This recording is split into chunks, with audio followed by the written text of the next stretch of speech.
kos, sedangkan untuk yang ketiga jumlah unitnya bertambah tetapi kosnya juga bertambah pula. Jadi kita harus menganalisa dulu jenis perusahaannya yang mana biar nanti kita bisa menghitungnya. Kalau dari analisisnya aja salah, berarti kita nanti bisa-bisa menghitungnya juga salah, seperti itu. Jadi harus dipahami ya masing-masing satu-satu. Oke, saya lanjutkan. Nah, ini sekarang tadi kan kita sudah menganalisa masuk jenis yang mana. Nah, sekarang saya kasih contoh. Contohnya kayak gimana sih kalau misalkan ada penambahan bahan baku di departemen yang selanjutnya. Jadi bahan baku tidak hanya di departemen pertama, tapi ada juga di departemen yang lain. Langsung aja dilihat di modul di halaman 7.6. Di situ ada kasus, ada perusahaan yang punya dua departemen, departemen A dan departemen B. Departemen A dan departemen B. Nah, departemen A itu di situ tuh ada produk dalam proses akhir. Untuk yang departemen A itu membutuhkan bahan baku 100% dan konversi 20%. Masih ingat kan kos konversi itu apa? Kos konversi adalah kos tenaga kerja dan juga kos overhead. Jadi di sini di departemen A itu membutuhkan bahan baku 100% dan kos tenaga kerja sebesar 20% dan kos overhead sebesar 20%.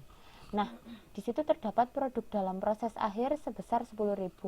Sedangkan pada departemen B itu terdapat produk dalam proses akhir 5.000. Dimana kalau di departemen B itu terdapat penambahan bahan baku 100% dan konversi sebesar 70%. Kosnya itu bisa dilihat ya masing-masing di departemen A berapa untuk bahan baku, tenaga kerja langsung dan overheadnya. Begitu juga dengan departemen B. Oke, sekarang kita mencoba membuat laporan kos produksi untuk departemen A dan untuk departemen B.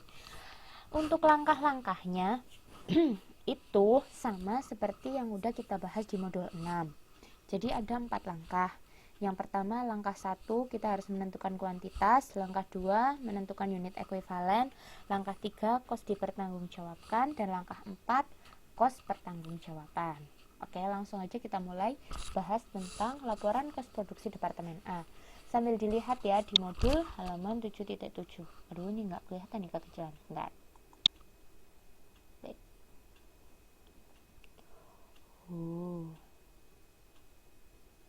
Nah, kayaknya better ya. Tetap nggak jelas. Ya udah, sambil dilihat aja di modulnya. Jadi yang pertama kan tahap pertama kita harus menentukan kuantitas. Di situ kan pertama unit yang dipertanggungjawabkan. Di situ ada yang pertama unit dimasukkan ke proses. Nah, unit yang dimasukkan ke proses kan 50.000 tadi. Terus unit pertanggungjawabannya unit selesai dan ditransfer ke departemen B. Jadi kan yang dimasukkan ke departemen A itu sebesar 50.000. Tetapi yang selesai dan ditransfer ke departemen B itu hanya 40.000. Berarti kan ada sisa 10.000. Nah, 10.000 itulah yang dimaksud sebagai produk dalam proses akhir. Jadi semacam apa ya? Dalam satu periode itu, waktu di awal periode itu kita memasukkan ke proses produksi sebesar 50.000.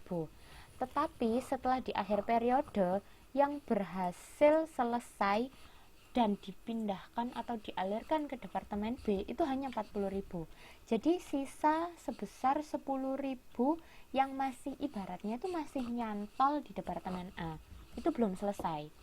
Jadi masih setengah jadi di departemen A. Belum bisa ditransfer ke departemen B karena dia masih belum selesai prosesnya di departemen A. Gitu. Jadi saya ulangi lagi, ada 50.000 unit yang masuk ke departemen A waktu di awal periode. Tetapi yang berhasil selesai diproses di departemen A dan ditransfer ke departemen B itu hanyalah sebesar 40.000. Nih 40.000.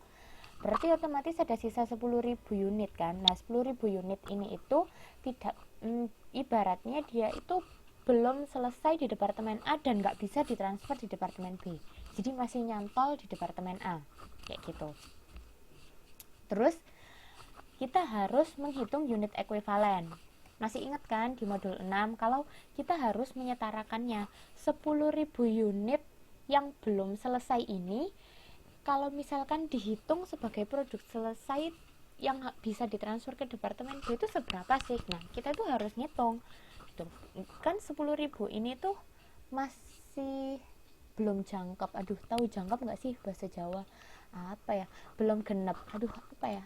Pokoknya intinya belum 100% lah. Oh iya, belum lengkap. Nah, itu kan belum lengkap. Jadi kan harus disetarakan. Kalau misalkan 10.000 produk yang belum lengkap ini kalau disetarakan menjadi produk yang lengkap itu seberapa sih? Nah, itu kita harus ngasih tahu. Kita harus mencari tahu. Maaf, salah fokus. Nah, itu cara mencari tahunya di bagian ekuivalen produksi. Gini cara menghitungnya. Kan dibagi jadi dua, bahan baku dan kos konversi.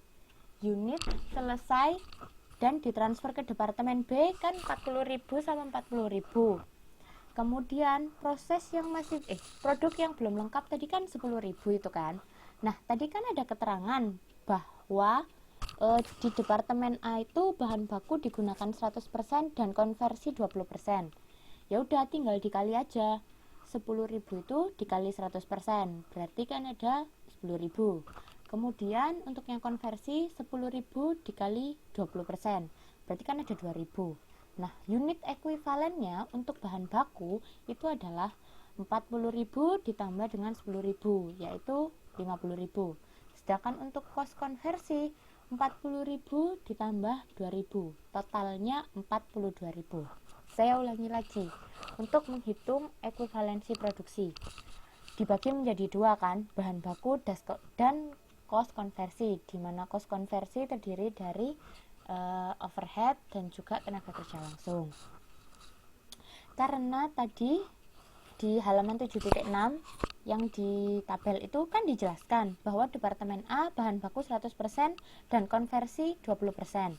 Berarti dari yang 10.000 unit itu tadi kita harus mengekuivalensikannya dari yang 10.000 unit belum lengkap itu tadi, kalau harus dikonversikan menjadi atau diekuivalensikan menjadi produk yang produk yang jadi itu seberapa sih? Nah, cara ngitungnya kayak gini, 10.000 dikali 100%, karena kan bahan bakunya 100%.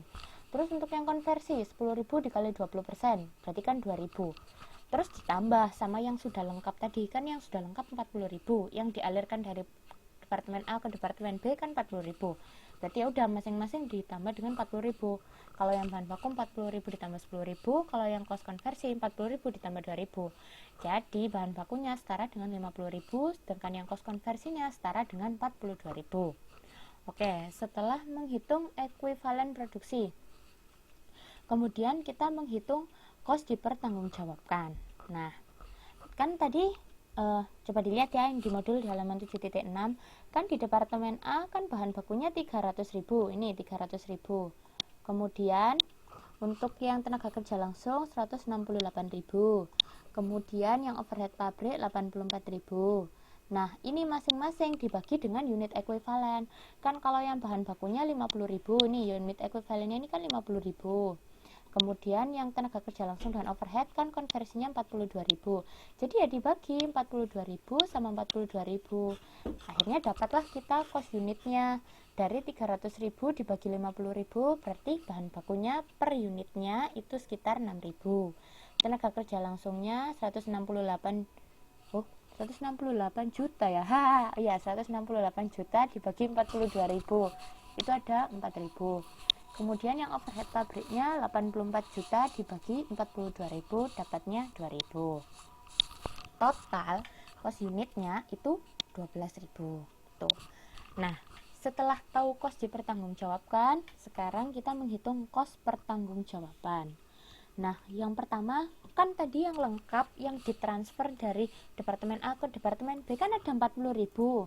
Berarti yang 40.000 dikali 12.000. 12.000 ini kan kos per unit ini kan. Kos per unitnya kan 20.000 ini 12.000 ya